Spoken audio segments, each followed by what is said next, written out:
I'm the Pixel Patriarch, and you're watching Control Alt Destroy, a new tangy gaming podcast.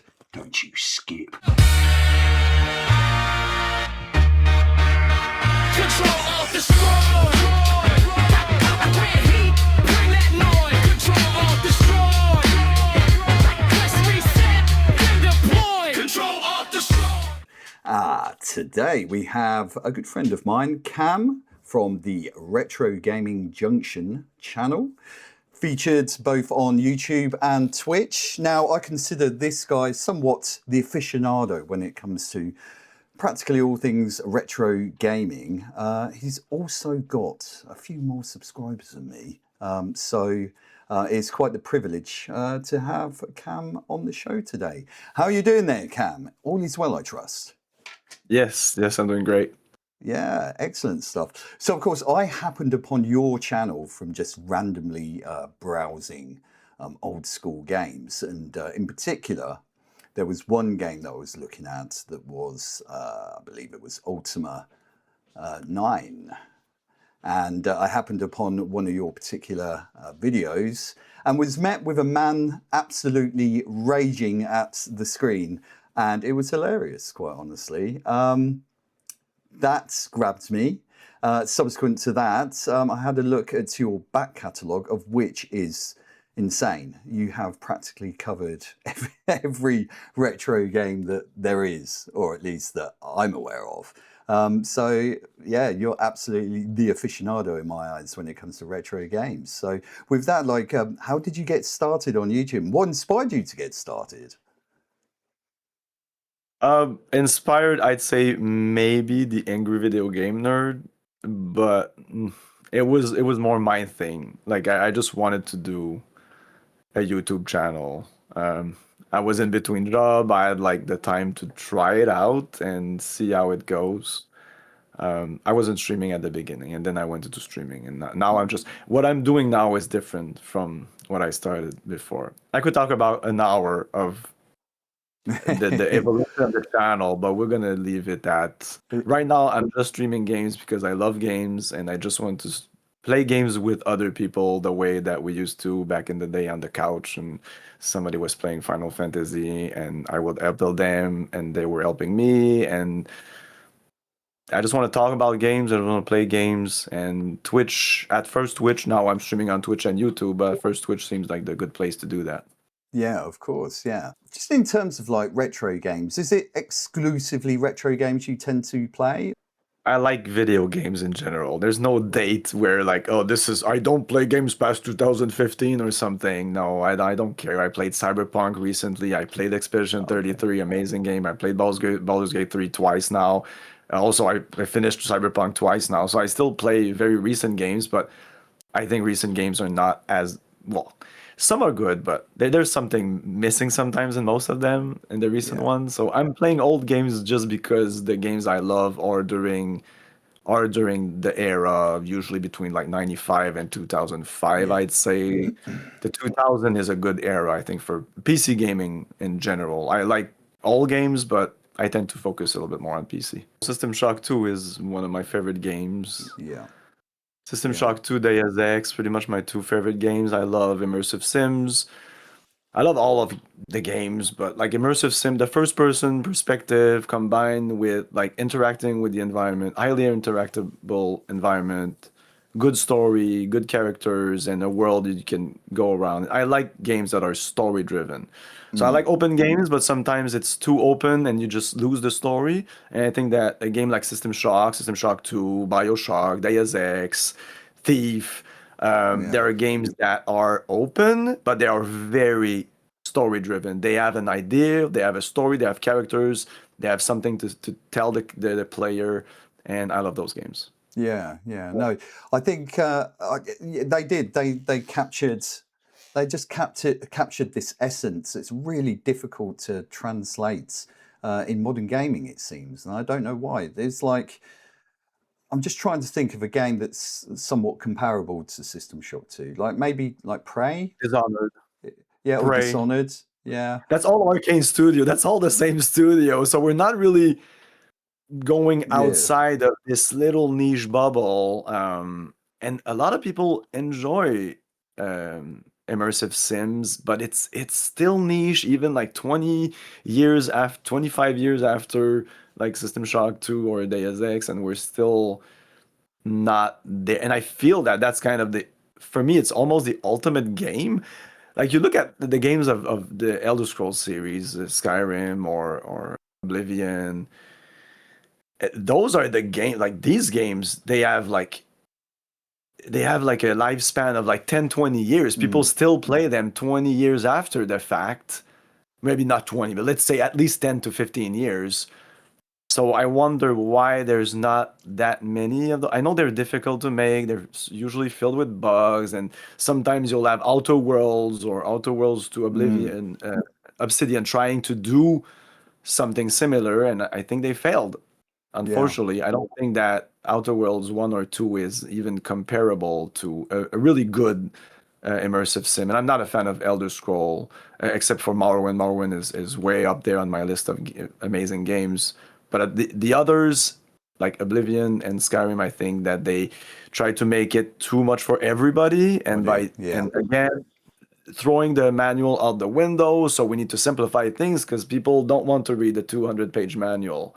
So we need to put everything in the game, and some concept that might have to be explained, we'll just have to rip it out of the game because we just can't even put them in there. Yeah.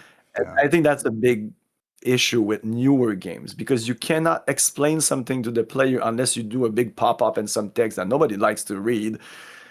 So sometimes they have to reduce the complexity of certain of the game systems just so that people can just catch it in a moment. They don't have 5 minutes to figure out how to make this work.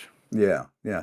Do you know what? There was a real magic as well. Like back in the day when you used to get games in a big box, you'd open the box and it was, sometimes they'd be filled with little trinkets and posters, and it was just magical. It just added to the experience, didn't it? You know, like buying a game, it was like you're buying this, this physical thing. You open it up and it's just full of, I think it was it the Ultimate Underworld? I think you got a cloth map, I think. Almost all And I the think you got, Underworld games, yeah, not Underworld, all the Ultima games, almost all of them. I think 8 or something at the end because it was EA and money was more of an issue.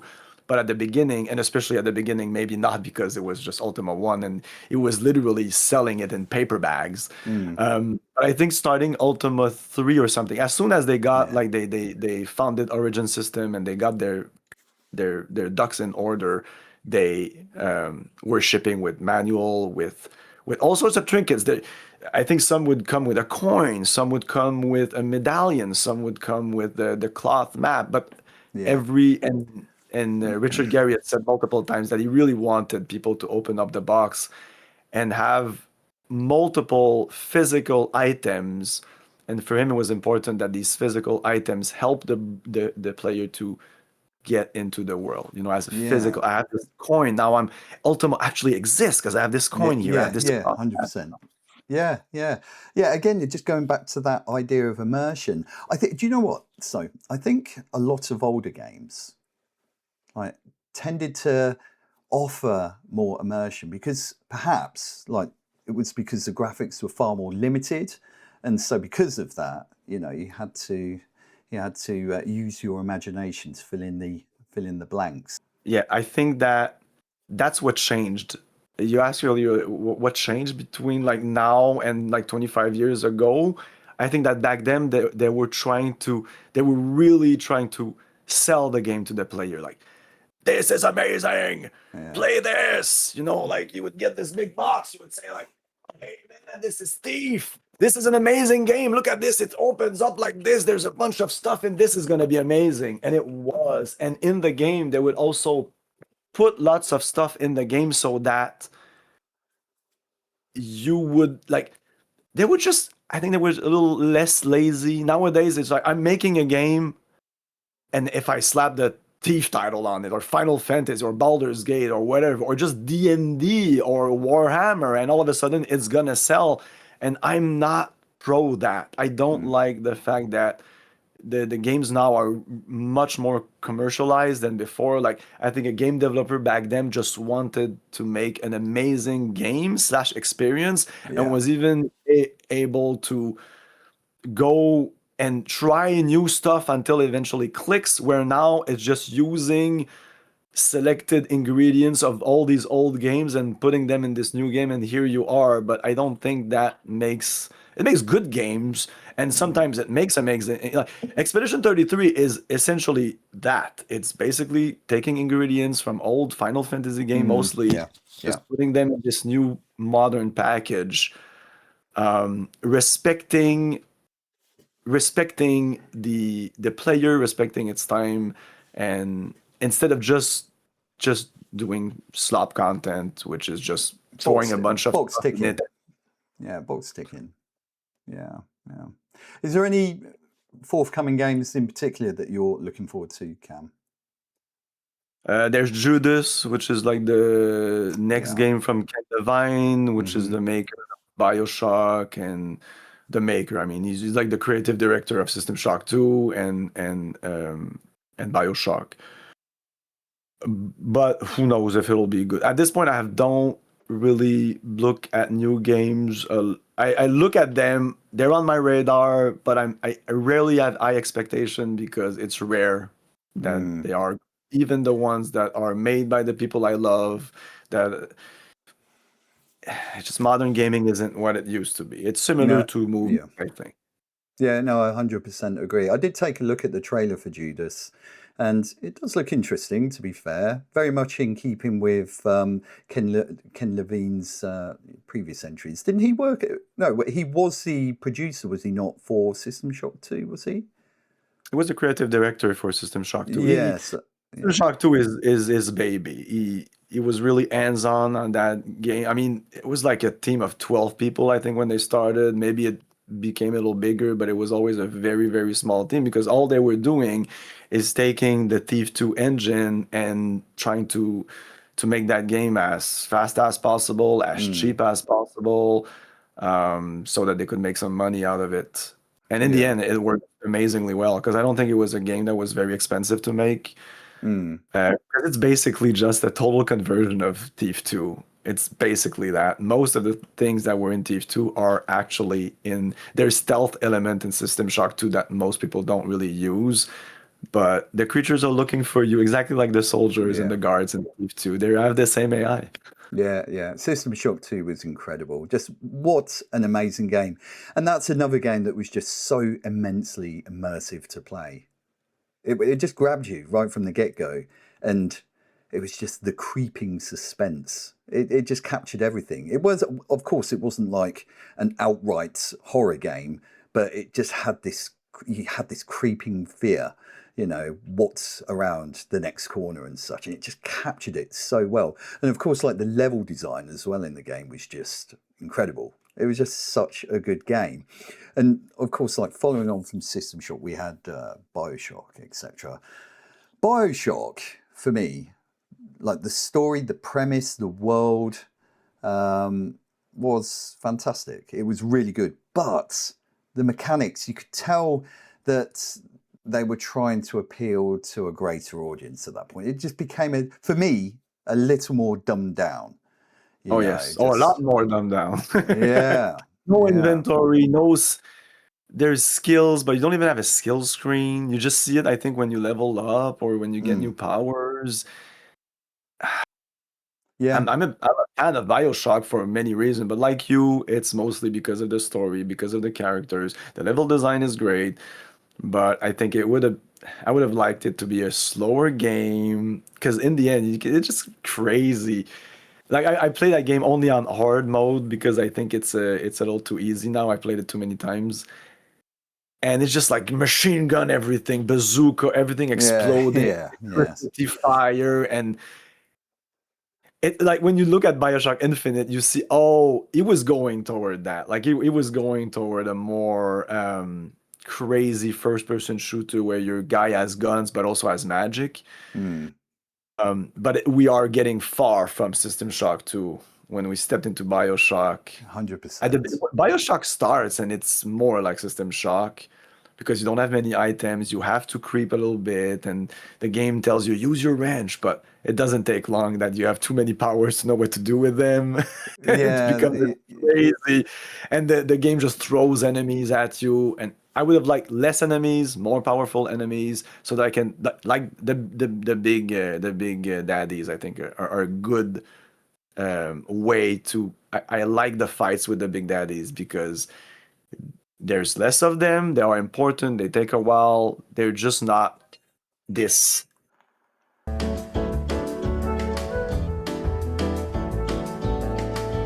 one game that is desperately trying to evolve at the minute, forevermore at this point, is Star Citizen. I don't know if you've had any play time with Star Citizen, but the game is a massive disaster zone, albeit a beautiful one. It's not a good game, and we can define like a good game and a bad game. But the thing is, I've been spending quite a lot of time with Star Citizen, but I can't define it as a good game. And largely in part, what I define as a good game is how long, quite literally, I spend with the game. If it's a long time, then ergo, it's a good game, in my eyes.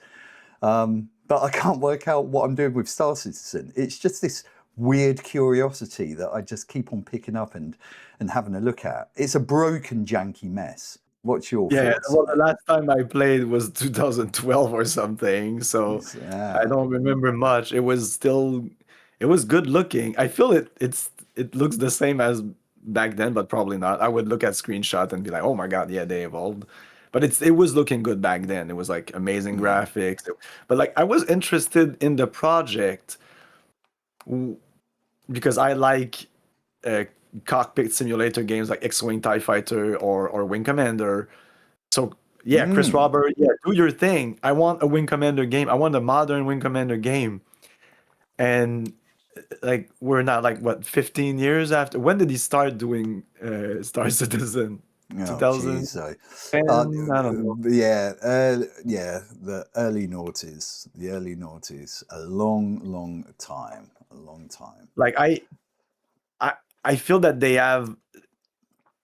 they kind of went too far in multiple directions. Like it was announced in 2012, so I probably didn't play in 2012, maybe more like 14, 16. It was just starting, but it feels that in the span of what I played back then and today, what got added is almost I don't know what got added really. Because when I played, it was already this first-person shooter mixed with I'm only interested in the cockpit simulation part. Okay. I'm not really interested in the rest. It could be like fun outside certain mission. You go outside your ship, you buy stuff, you go back in your ship, like kind of No Man's Sky No kind of Man's thing. Sky. Yeah.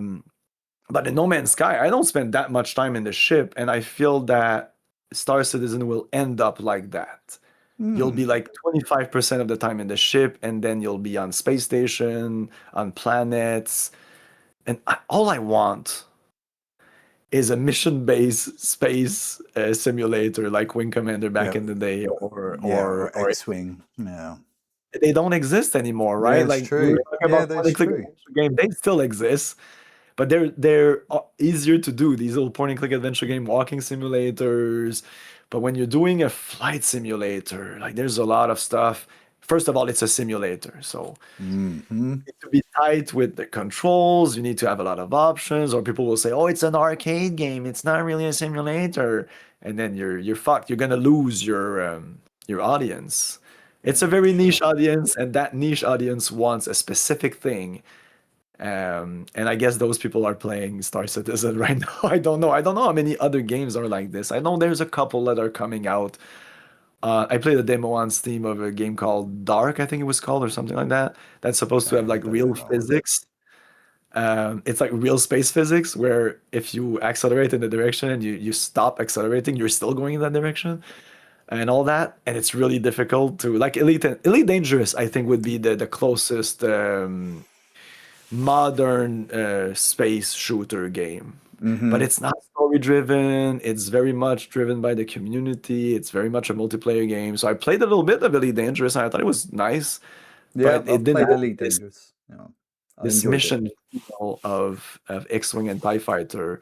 I really like games that start with a briefing and it's like, this is your mission. This is your primary mission. So you have primary mission, you have secondary Mm. mission, and you have like extra or bonus missions. Yeah. If you have all that, now I love it because I have to do the primary stuff to move on, and then everything else is secondary. Maybe it's gonna help me in future mission. Maybe it's gonna give me an item.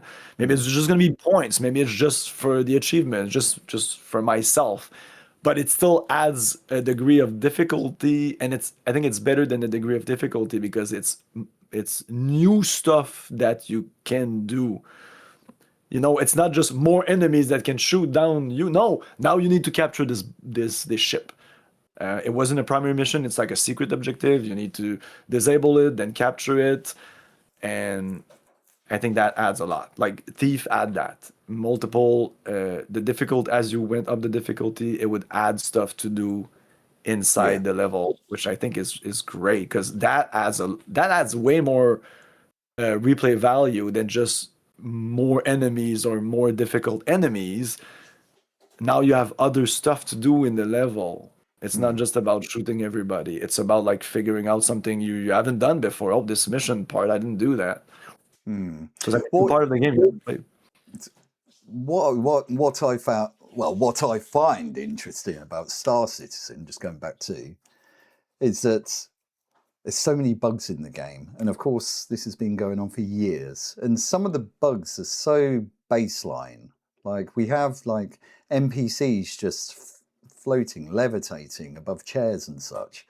And you would have thought they would have like figured this stuff out by now, you know, like let's clear all the baseline bugs. But instead, seemingly, they're just adding more and more features into a game, just piling it all up together to the point where all these moving parts, they just don't seem to work together. You know, I guess it's all part of the grand scheme of let's just pile in all these features. But the problem I have with it is that it's now accrued like a big audience, right? You know, it's got a large player base now. And I think it would serve the Star Citizen fans to actually just iron out all these baseline bugs. Just get something with a semblance of running smoothly enough that, you know, it'll bring more people in as well at this point, you know. I think they're talking about Star Citizen 1.0, which is like the final release. There's going to be subsequent developments thereon, but they've actually planted that. That's going to be now part of the roadmap. That's in the future at some point. When we don't know, it just seems like absolute feature creep at the minute. And they've got something that's really interesting there to me. Again, I keep going back to it and just having a little nosy around because it is quite vast, you know, all the places you can explore and all the different mechanics that you can sort of play around with. It's interesting, but it's broken and you just expect it, you know. But yeah, just sort it out, Chris Roberts. But yeah. Is the I wonder if there's someone, it would be him, I guess, that as an overview of the whole thing and sees all these things connecting to each other. I honestly, I don't believe it.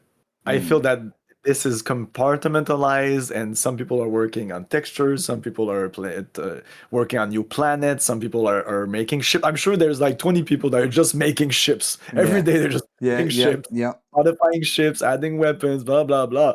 But like you said, I think that game might be the best example of feature creep. Feature creep so much that the game may never release No, because there's always feature going on. Like it's this nightmare scenario that most studios want to avoid because the game will never ship, so will never make money. But Star Citizen as another business model, so they're actually making money right oh now. Or goodness, it's at least a I don't know if they're making profit, but their employees are being paid.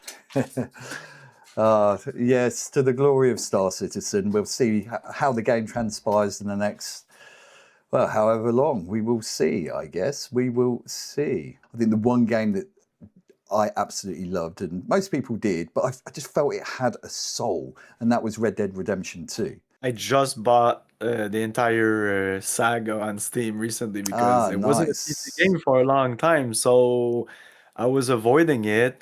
I've never been the biggest fan of Rockstar. I do like Grand Theft Auto. I used to play Grand Theft Auto 1 and 2 back in the day, the Yes, top-down yes. one, the more arcade one. And I played the third one and the fourth one at friend's house. I never owned any of those games. Um, but Red Dead Redemption, I've heard so many good things. I think it's like a 3 or 4 months ago. It was on Steam for, I think it was $10 for the first one, $20 for the Yeah. second one, something like that. It was like, okay, I'm gonna buy them. I'm probably gonna stream them. I don't know when. I actually wanted to stream them. Like when I bought them, I was super excited. So I'm gonna stream them like in 2 weeks, but it's probably gonna take more time than that. Yeah, But I'm excited to do them. both I've heard a both lot. both games. The first game is incredible. It's just got an incredible story. It doesn't obviously have that pace that Grand Theft Auto is all about. You know, it's like a western. You know, and it's amazing. And Red Dead Redemption 2, is the world that they created was just it's insane, like the level of detail. And I think that's the only thing, like with the new Grand Theft Auto game, I'm really intrigued with is just the level of fidelity that they're going for. It just looks so impressive.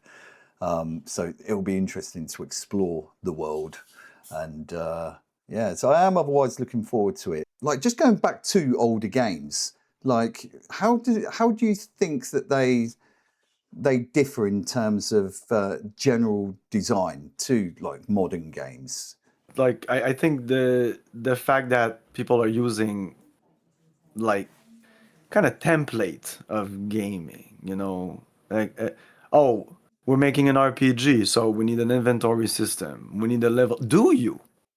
Mm, Like, I don't think that the developers are asking themselves these questions. I think sometimes they're just putting stuff in the game just because that's how games are made, instead of asking themselves, do I need a leveling up system? Do I need my weapons to level up? Do I want to craft my stuff? Sometimes even like multiple endings. Oh, we're making an RPG. It needs to have 12 types of ending. No, mm, is that your game? Is that what you want? If you have a story of a hero and you have this story in your head and you know how it's gonna end, you probably have an idea of like how you want these characters to evolve. Some of them will die, some of them will survive, and then at the end they'll kill the dragon, save the princess, whatever.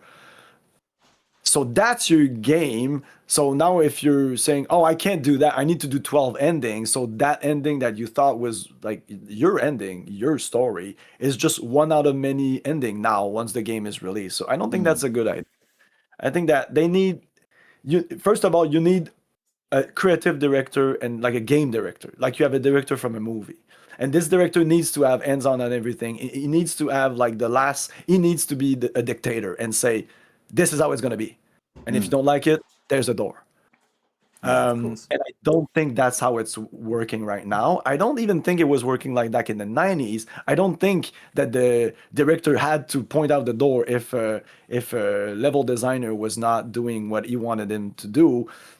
I think it was just like that. They were Mm, doing what they were told to do, and they were following this creative director by the letter because that guy had a vision. Like I don't know if when they're making games, well, for example, Neverwinter Night, I think is a good example of something that kind of failed in my opinion. Like if you look at this is an RPG, so I'm like, okay, I'm gonna look up the writer of this RPG. And if you go on Moby Games, you have the credits, they're all there, typewriter, narrator, directive, like narrative director or creative, whatever. So there's multiple names for writer. There is no writer, at least credited.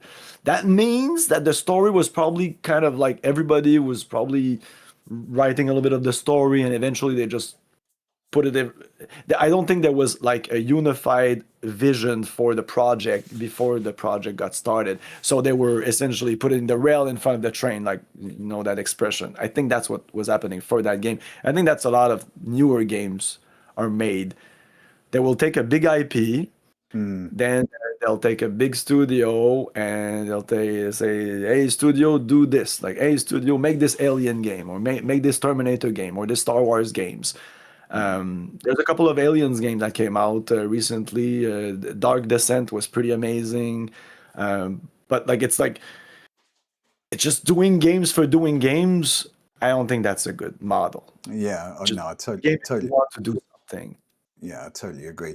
I mean, just looking back at Cyberpunk, obviously that was released very much prematurely. They were obviously at the behest of like investors, like pushing for the game to just get it out the door, and it came out an absolute broken mess. It was a real shame. It was a real shame when it came out. I don't think it was so But bad, by the way. I just want to say that I played Cyberpunk day one, and it was a blast. you I had enjoyed so it. much fun. I didn't care about the bugs. I, I understand people that bought it on PlayStation 4 or something and couldn't even boot up the game, or the game was going at 2 frames per second. That wasn't my case. The game was running fine. It had a bunch of glitches that were hilarious. The T poses, the T The poses. poses.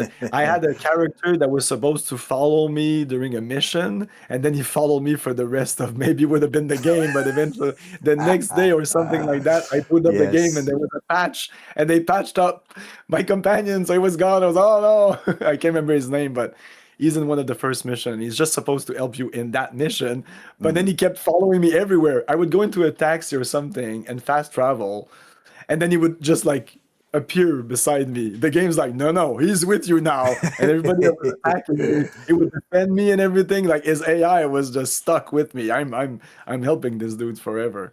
Um, it was rushed out the door.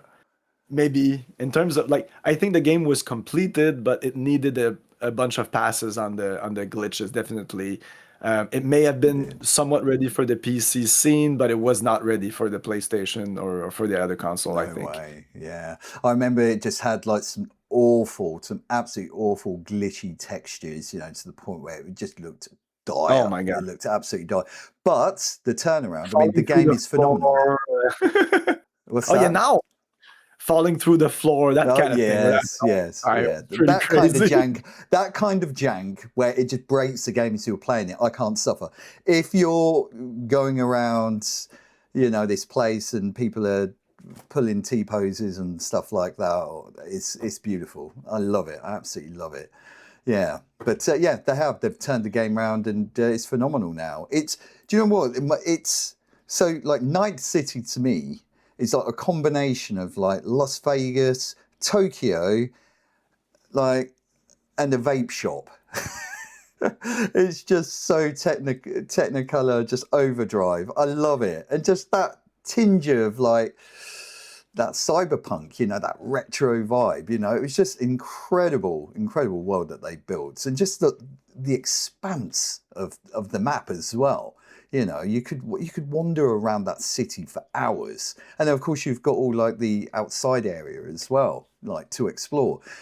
That's one thing that I absolutely love about like a lot of modern games is where they push the envelope with like these huge detailed worlds, where you can just go off and explore. But when it's introduced with like, a lot of emergent gameplay, that's where things get really interesting. Just off the back of your own volition, you go off and explore, and something happens. That wasn't necessarily scripted, or quite strictly speaking, not scripted at all. And it just happened. And that was an experience you had in the game that you can tell your friends about. It's something that you remember all the more. I think that's definitely where like games in the grand scheme of needs to go. It's just introducing that emerging gameplay appeal. And Cyberpunk, I think, yeah, had that in spades. Great game, absolutely fantastic game. I think they are talking about a sequel at this point, so that would be quite interesting. I don't know if you've read up on anything in regards to, or No, not much. From from what's the name of the studio? Anyway, right now they're working. I've looked at Witcher 4, like what's going on with that. They're probably yes. not. I don't know. I suppose they're not really like far into the production of Cyberpunk 2, but maybe they are. It's very difficult to. Lots of these studios have like they're tight lips and they don't say much. So, Mm. and it's better that way because when they open their yap, it's just people will take their oh, they said they would have this feature, and then 2 years after, when the game actually comes out and the feature is not there, people are like, oh, what the fuck, you Yeah. said that was in there. That's kind of weird. Yeah. Yeah. Because Yeah. that's what happened with Cyberpunk. They had to remove a couple of features, and when it came out, people were like, and then they put it back in, like all the things they said that the game would have back in, I don't know, 2016 or something. Because that game took a while to. I remember that one of the first trailer I saw for it was for E3, and it was like E3 2016 or something, and it was just like a cinematic cutscene. Yeah. It was Yeah. like, we're coming with Cyberpunk, and it was like, wow, oh, I see CD Projekt Red. So I was like, oh, CD Projekt Red is making a Cyberpunk game. My God, my mind is gonna blow. This is gonna be amazing because I loved Witcher. I thought CD Projekt Red, and I still think they're a great studio. I think they're at the top of their game. They they could have, like, it could have been catastrophic. The Cyberpunk could have killed that studio. Like we've seen other studio fall because of that. Definitely. And that studio is not Ubisoft. Ubisoft can do like 3 bad Assassin's Creed, they're still gonna survive. Or will they? Or are they? Yeah. Yeah. But CD Projekt Red doesn't have that many projects going on. So it's the Witcher games, it's Cyberpunk, it's one of those fell dramatically. It could be Yeah. really bad. It could topple stuff. Yeah, for They sure. took it back. They worked on it. They doubled down, and they make it work. And made it work. So good Yeah, for them. they absolutely turned it around. They turned it around. I haven't yet played the expansion, but I know that game was met with much applause. So I It's don't even know. better than the original. Yeah, Yeah, nice. Yeah, I yeah. definitely need to Better pick that up and missions, better check it out. characters. It's good stuff. Yeah, yeah, definitely. And just going back to Witcher 4, like obviously we've got very limited, well, we haven't got any in the way of like actual gameplay. It's been more like Unreal Engine sort of demos, hasn't it? So we haven't really had much of a further look at how the game is going to turn out. But I'm feeling pretty rest assured it's going to be pretty awesome. It seems like CD Projekt Red don't do things by halves in terms of the games that they've put out thus far. Like I say, with Cyberpunk, I do believe that they were under a lot of pressure by their investors to get it out the door. And yeah, like you say, it could have gone absolute tits up for them, but they turned it around, which is absolutely fantastic. So, yeah, definitely. How's about VR? Have you had any experience with VR? Yeah, I played the VR at some friend's house a couple of times. I even went to a VR center, but I'm not into VR that much. It Yeah. could become something better, but it's been out for a while now, and I'm basically seeing what I thought I would see, a bunch of niche game. If you have the money, you'll like it, and most people won't be able to buy it, so it will, for now, it will never be mainstream because it's too expensive, it's not for everybody. And there's also the fact like that not everybody likes to have the thing on their eyes. Some people are Yeah. nauseous about it. Some, like, I don't, my glasses, it's fucking annoying. There's so many things that are not optimal for gaming. Gaming for me is a relaxing hobby. When I'm doing VR, it's exciting, but it's not relaxing. You Yeah. know, Yeah. Of you course. remove that headset after playing an hour of VR, and it's like your brain is like just, it's a lot of input. You know, it's a lot, Exactly. and Exactly. I think that's why it hasn't been the big paradigm shift everyone was expecting. I mean, I'm sure it's got, it's still got a long way to go to like fully realize, to the masses that this is something that everyone needs to experience. I mean, at this point, I mean, the technology is really impressive, but we haven't seen that big paradigm shift where people are, that's their go-to device, like be it the Quest or whatever. I mean, obviously you've got somewhat limited sort of technical capability, but even VR on PC or PlayStation 5, yeah, it seems it's more of a fad at this time, and yeah, I don't see it really progressing. I mean, in terms of like fidelity and like the tracking movement and such, it's all pretty much there. But like you say, Cam, it's quite a physical exercise, you know, a number of these games. And even if you're sat there, like let's say you're playing a driving simulator or flight simulator or whatever, you know, you're still turning your head around. And I don't know, it just seems like a bit of a ball ache when you can just stare straight in front of you and job done, I guess. But Exactly. I mean, there's a reason why we play these games. There's some people that would rather play a football game than go play football outside. So yeah, true. you're Yeah. transforming your football game into a VR Yeah, game. yeah, yeah. What are you doing? The guy will just go outside if he really wants to move, and if he wants to just be on his couch with his controller, he's gonna do that. Like when we went from black and white to color Yeah. in the movies, nobody said like, "Oh, I don't like color." You know, nobody said like, "Oh, this is a niche thing. This is a color thing." Well, no, no, no, no. It was a definite upgrade. Every movie was in color, and that was it. Yeah. But you know, with the 3D thing and the VR thing, it's just not happening because I don't think that people like it that much. Yeah. I even think that people that say that they love 3D, I'm not sure if they like it that much because if it would be so amazing, everybody would adopt it. If a VR game would come out, because VR, the technology, amazing stuff, but now we need a good game in there. We need a good game in the VR setting so that the mainstream will actually want to buy that $1,000 piece of hardware. It's not, I say it's expensive, but in the grand scheme of thing, it's not that expensive. We have PCs, we have a lot of stuff in our houses for technology or phone. So I don't think that it's that expensive, but people are still hesitant because it's an Yeah. ordeal. And I know a lot of people that were excited about it. They bought the thing, they played it for a year or something, they played all the fucking games, and then they never touched it again. Mm.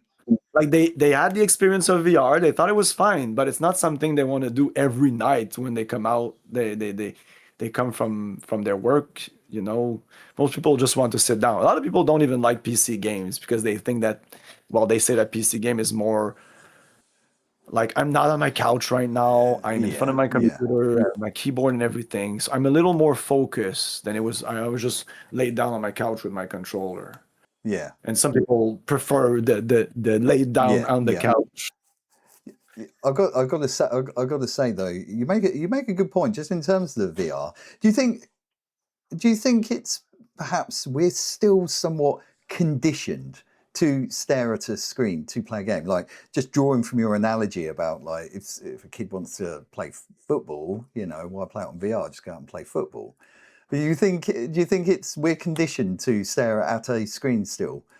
Or like what would be the breakthrough, do you think, for like virtual reality to like further evolve? Like what does it need to do to perhaps break that? If that's indeed the case, you know, that you know Two it'll things need to happen.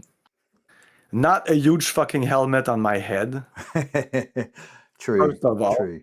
Second of all, I need to be completely aware of my surroundings and completely be in the moment while I'm gaming. Is that even possible? Mm, I don't know. Because if I'm gaming here and my phone rings or whatever, like I'm not in the game. You know, yeah, when you're in VR, you are in the game. So somebody passes in front of you, you might not even see it. I know VR has some technology that you can see stuff when they're very close, but like people might call your name. I'm surprised right now we don't have more horror movies that are set up where there's a guy in VR that's getting attacked or something and he doesn't know what's going on. We need a yeah, scene like that in a horror game, yeah, horror no, movie. yeah, no, for sure, man, for sure. No, All right, I don't think it's mainstream, right? Mainstream, and I'm not sure it's gonna become mainstream in my life. Probably in the yeah. future, but right now, I don't think so. Yeah, I think you're right. It's still got a long way to go. Just in terms of the technology, where we're at with it now, it's very impressive.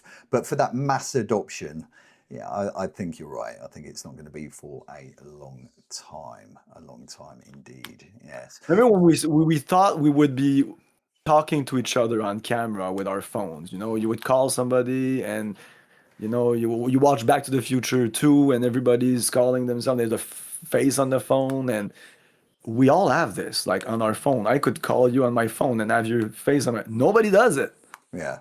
right? Yeah. True. Not Yeah. because we have the technology or it's better or blah blah blah that we do it. We do things that are like we're lazy humans. We do things that are the least yeah, not the least energy, but sometimes. I mean, that's the reason we play games instead of going outside, right? It's so lazier. It's yeah, you're on your couch, you're sitting down, and you're playing your games, and you call somebody, you don't want them to see you. You don't necessarily want to see them either. Yeah. Um, I think we just like to be as immobile as possible when playing a game. we'll definitely have the technology soon to have a fucking hologram of your friend beside you if you want to talk to them, but nobody's gonna use it again. It's gonna be like the vid phones. Nobody's gonna use it. Just voice is enough. And even some people, I know some people don't even use voice anymore. It's all text. So Oh, of course, that's where yeah. we are. The new Yeah, generation. that's moving on to another topic altogether. Going back to Yes. retro games, Cam. Back to Yeah. retro games. What was like your biggest like wow moment? Like that okay, well, okay, not necessarily retro games, but what was the biggest wow moment that you've experienced in a video game? One of those moments you're like, oh my god, that was incredible. Yeah. Well, it's a bit spoiler, so I cannot go into details. It's the ending of BioShock Infinite. It was mind blowing, absolutely mind I blowing. just had my Yeah, second kid at that point. So I I am was a not. new father, and that Oh my, ending was like it, I it was cried. I was like very emotional. yeah, Very it emotional. was it was stunning. It was I can't absolutely remember if it was the amazing. ending, but it's the part where Booker realizes the whole thing. And Yeah, so I'm not going to go into yeah, spoilers, but that moment was a moment that I didn't expect in a game. I didn't expect to cry in a game. I didn't expect a game to bring so much emotion to me. Like because movies will do that, but games, that's a different thing. I never wept playing Deus Ex. You know, I love that game, but it's not really an emotional game. But that game, the characters, the music, the way they introduced all the, and that's when I realized that Ken Levine is a really good storyteller, and story he should writer for be sure. making Yeah, movies maybe because he has enough talent to be able to do something else than definitely, just games. definitely. He loves doing games, but he would be able to do a full-fledged movie. I am sure of it. He knows how to bring the audience inside his world, even if his world is completely Yeah, weird, you know. yeah. Yeah, I've got to say, So like in terms of the Bioshock games, Infinite, I loved it for the story. The gameplay mechanics was awful, but the story was awesome, and the world that he created was amazing, absolutely incredible, and yeah, it was beautiful. The many worlds interpretation of quantum mechanics. There you go. That's a vague and clue as to I'm not even a fan of the game itself. Like that ending touched me, and it's a Ken Levine game. It's Bioshock, so I like it. But I don't like the time traveling thing because there's so many plot holes that can. And once you analyze I've seen many analyses of the game online on YouTube, and yeah, it's not perfect. There's a bunch of things that don't really work, and you have to suspend your there disbelief is. or whatever. But the game is still fun, and it's still like even like I'm going back to the Future, but Back to the Future uses time travel, and it is messy. If you actually sit down and do the timeline, you'll figure out that there's a bunch of things that don't work. But Mm, when you're in the movie is so exciting, or the game in terms of Bioshock Infinite, it's so exciting that you, first of all, you don't have the time to think about all these things, but it just works in the context of the game, and that's all you need. I think. I don't think you need to be super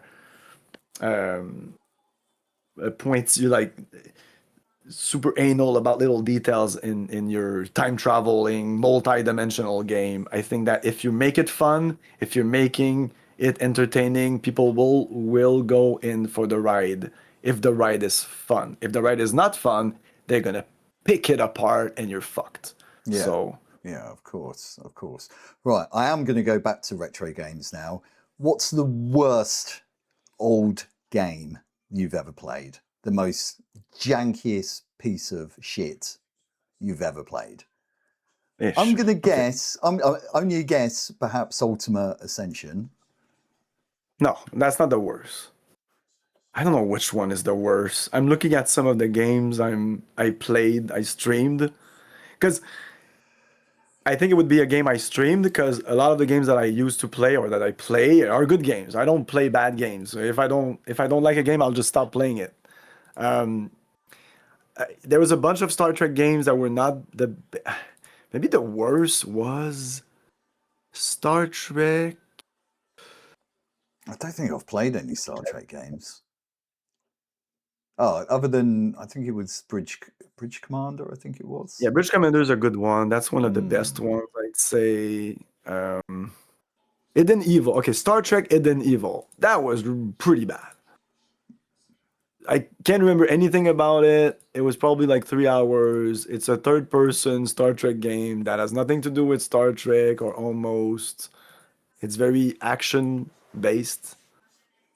I think Star Trek games are better as intellectual games, research game, exploration games, Mm. not first person shooters, not action games. I don't like the Elite Oh, Force. there was Elite Force. A lot of people like Elite Force. It's a first Yeah, person shooter in the yeah, that Star was Trek great. world. That was a great game. I Yeah, don't like Elite that game Force. because I don't think it's a Star Trek game. Oh, okay. Yeah, which is I fair. feel that if you're making a game about an IP, you need to respect the IP and you need to respect what the IP represents. Mm. If I'm making a Star Wars game, um, at this point, I don't even have an example of what would be egregious to do in a Star Wars game because everything has been done now to Star Wars. The corpse of Star Wars. Same thing with Star Trek. Again, I think that a lot of these brands, these IPs, have been kind of like mismanaged during the years, and now they have lost their brand power. Like when you slap Star Trek or Star Wars or Alien or Terminator on your game or your book or your movie or your comic book or whatever, it doesn't have the same power that it has before because Mm. it was diluted during the years. So no, I don't play many broken games, and yes, Ultima 9 was probably in my top 10 of bad games that I played that I was disappointed in, but I knew it would be bad, so I think I was more disappointed in Ultima 8 actually. Ultima 8 Mm. is a really bad game. Platforming in a top-down environment And the where jumping as well. yeah, The exactly. jumping Why would you mechanics, put it was that in an Ultima messy game? as. What are we doing here? Like it's kind of completely lost the plot in terms of like what is an Ultima game. And Yeah. I think that most Ultima games are just a copy of each other, which I don't really like that much. But Ultima 8 was just like I don't even know how to. It was just a bad game, It and was messy.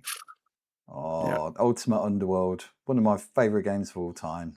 One of my favorite games of all time. Prior to me having a PC, I mean, I was very young when Ultimate Underworld came about, but I just remember as a young kid just going into the video game shop and seeing the box and just dreaming one day of being able to play this game. And when I eventually got to play it, it was on some real like low spec PC for the time, and it barely run.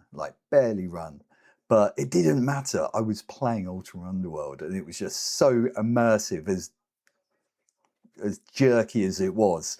It was still amazing, and oh god, I wish they'd do another Ultima Underworld game. I just want like a real immersive dungeon game. I know that you covered Arcs Fatalis. I need to actually pick that up and sort of play that properly. I played it many moons ago, but I couldn't really get into it. I think quite simply because it wasn't Ultima Underworld, like to me at the time. But irrespective, I definitely need to pick that up and have another look at it. What did you think to Arcs Fatalis?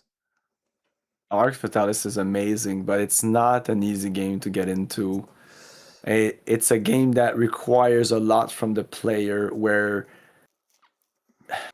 for example, you start in the game, you're in a prison, you get out of the prison, and then you can, it's like Ultima, so there's like 8 level or something. Let's say there's 8 levels. And you can just go through the first level and then, oh, there's an exit to the third level. Oh, well, let's go there. And then you can go through the third level and then you can go deep and kind of avoid the story, but then you'll be lost. You won't know what's going on. You really need to go to the human city and go back to see some of the main characters. There's a couple of key characters that throughout the game you need to go back to see them, especially the king, and he'll tell you what to do next.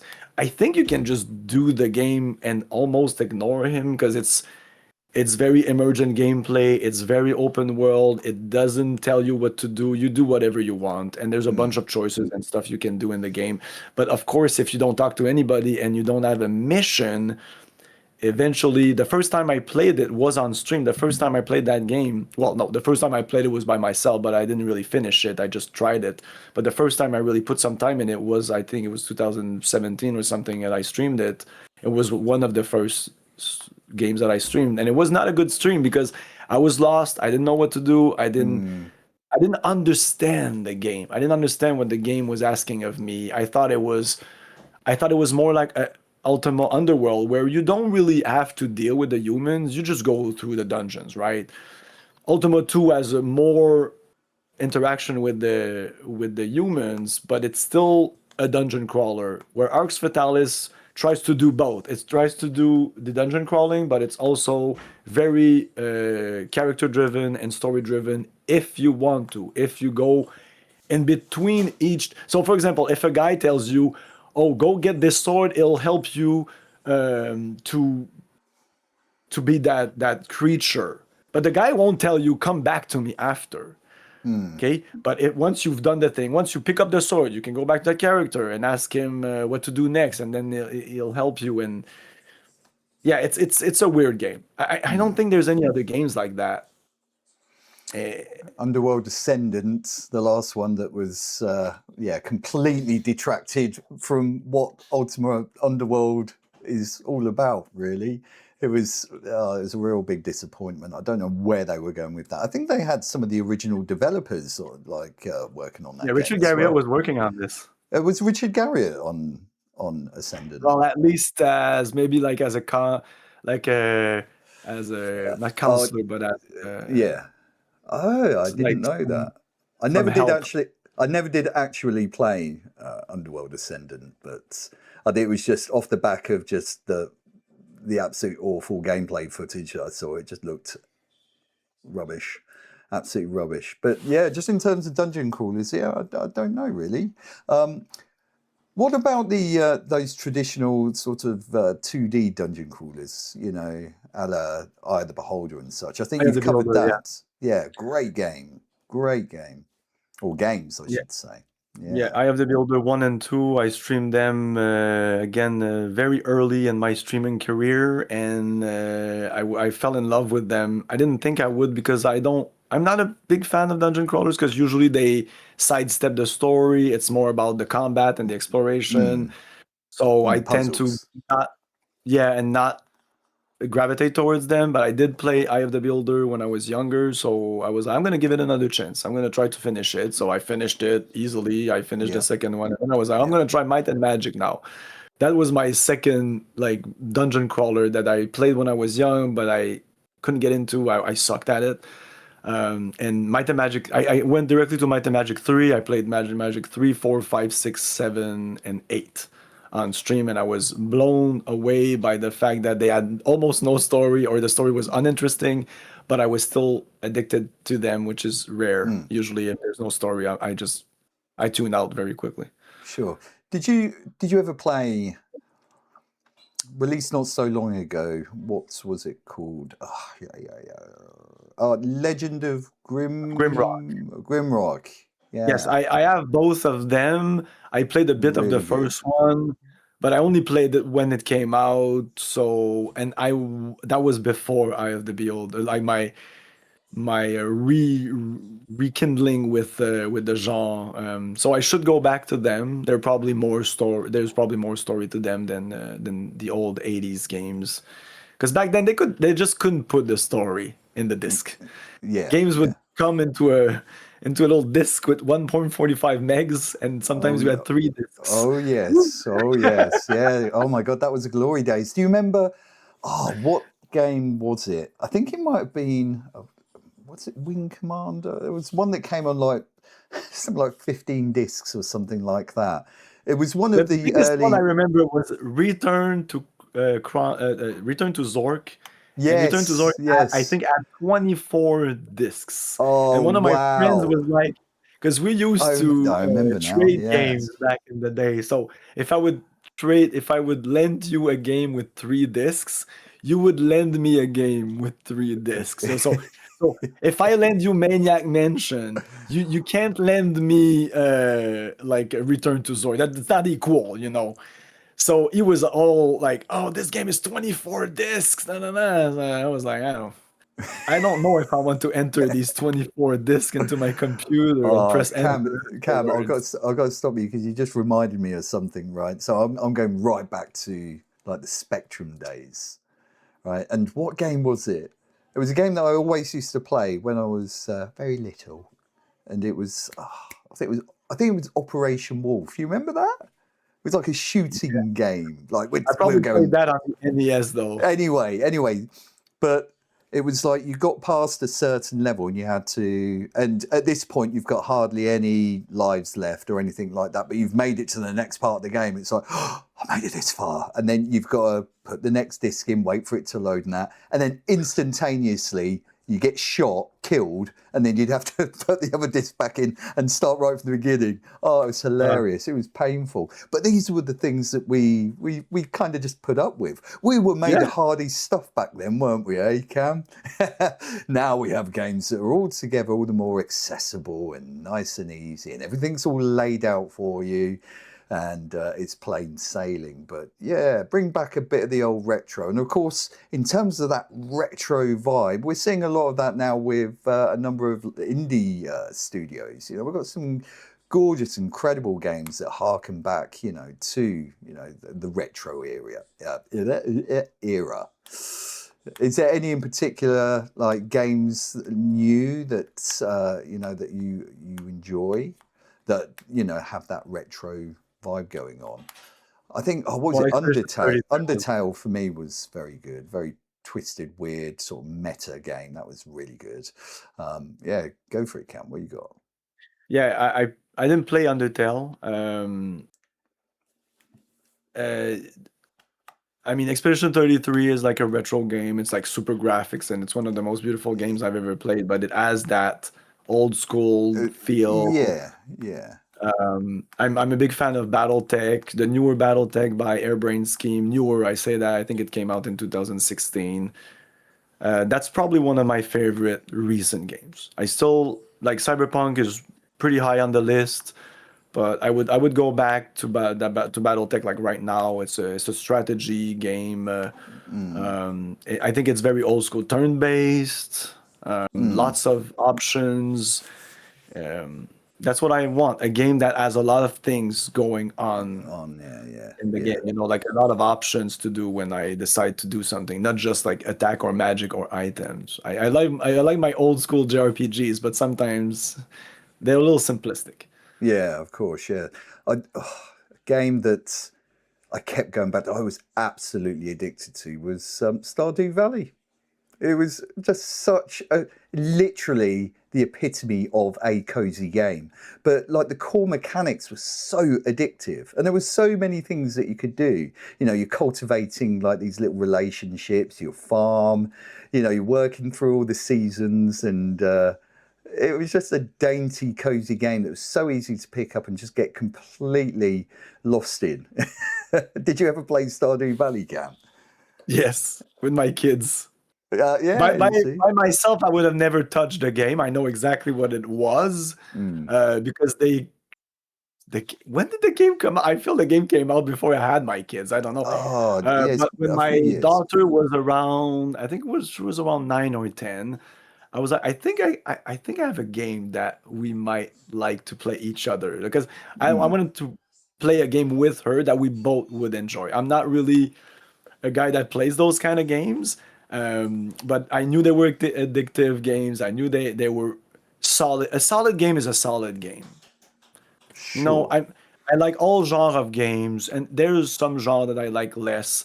But a solid game, if in a genre that I don't even like, I still might like the game. You know, it's Mm, like music. I'm not a big rapper guy, but there's some songs that are not my style, but that song is really nice and I like it.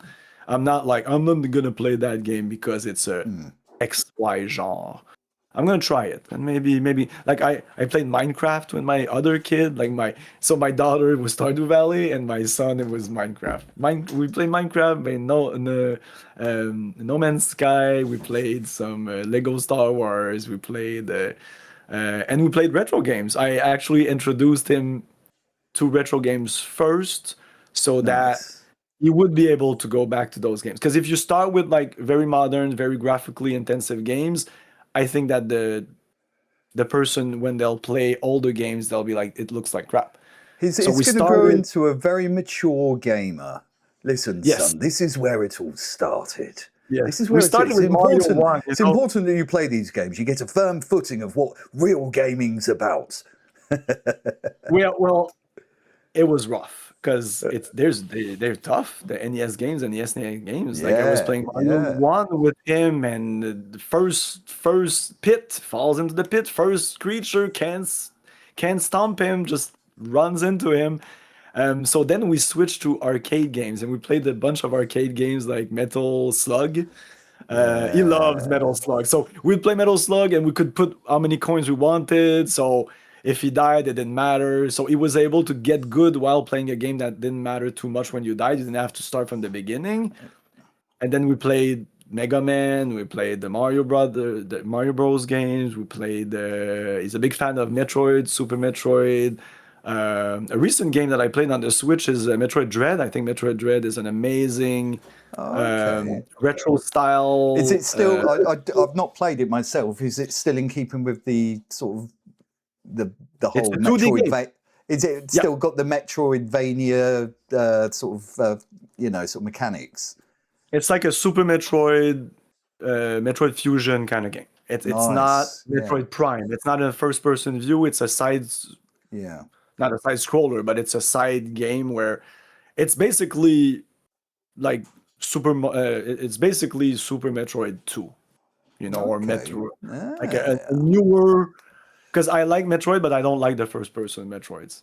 I feel that Yeah, I it's never better did when it's play any of the second. first person ones. No, the original. I think it was it Super Metroid on the Super Nintendo. I remember that one distinctly, and Yeah, that was awesome. that's the But more approachable one, I think. yeah, yeah, no, just Metroidvanias altogether. Just I used to absolutely love. Um, I think Symphony of the Night, Castlevania. That was just seminal Yeah. game. Really good. And as of recently, I've been playing a fair bit, or at least trying to play a fair bit of Silk Song, but not doing very well at it. Um, the game Is is it Metroidvania? punishing. Sorry. Silk Song? Is it Metroidvania? Yeah, yeah. Oh, very much so. Yeah, very much so. But it's well, I was going to say obnoxiously hard, but it's not obnoxious at all. It's designed to be a very difficult game, you know. It's a punishing game and it demands resilience and just absolute persistence to get anywhere in the game. And it got to the point where I just realized, yeah, I could keep trying and A trying and goldfish. trying, and I just don't feel I'm ever going to be as good as some of these guys that I see on YouTube that are absolutely owning it. And it's just like, yeah, that's a bit annoying. That's some serious skill or some serious practice. But fundamentally, it's a really good game, really good, but very very difficult. If you like Castlevanias, what am I trying to say? Metroidvanias, then yeah, Silk Song is definitely one to have a gander at. I thought it was just Definitely. a side scroller. I didn't think it No, was. no, no, no. It's got a massive, expansive map. It's very much explorative. No, just all the mechanics that you'd expect in a Metroidvania, essentially. Yeah, it's really good, but again, very difficult game.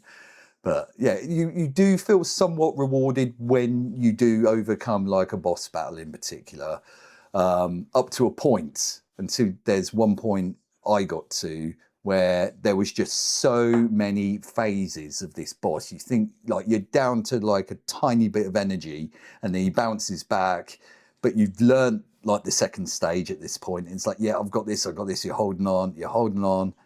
And then all of a sudden there's a third stage. It's like, oh my God, you're kidding me. It's like that. It punishes you. But I it got demands. it! I Yeah, got it! yeah, I yeah, have yeah, one yeah, health yeah, yeah. left! Oh, Yeah, that was just one phase.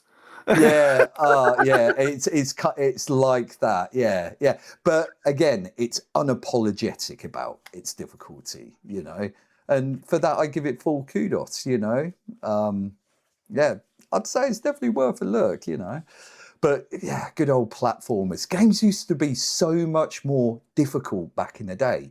And I think a lot of that stems from that transition from like, the original arcade games, where you put in, in your case like a quarter or whatever, or 20p here in England, and play, you'd get 20p's worth of gameplay essentially, even if you could complete an arcade game, you weren't really around for long. So it was designed to have quite a high difficulty ceiling. I think that transferred across to video games when they first came out, and they were difficult, weren't they? I mean, they were difficult games, and games now far easier now, And of course, we've got like the difficulty sliders and such, but a lot of games are designed to be like an accessible experience for everyone to play, Whereas there was a definite barrier to entry with these earlier games, and that was you've got to keep playing them. You got to get good, Yeah, there you go. Well, I think we've covered. Yeah, we are definitely at the end of the podcast, guys. I can't even get my words out properly, but it's been an absolute pleasure speaking to you today, Cam. And I would suggest that we do this again at some point. Yeah, no problem. Yes, I think we Yeah, should. yeah. And so in the meantime, guys, you can see below, you've got my details, and you've got Cam's details. I'll give up. Yeah, there you go. Thank you. There you go. You know where Cam's at. Go visit his channel. Learn something. You new school kids, you need to regress a bit and just have a look at some of the old school games. You'll learn a lot.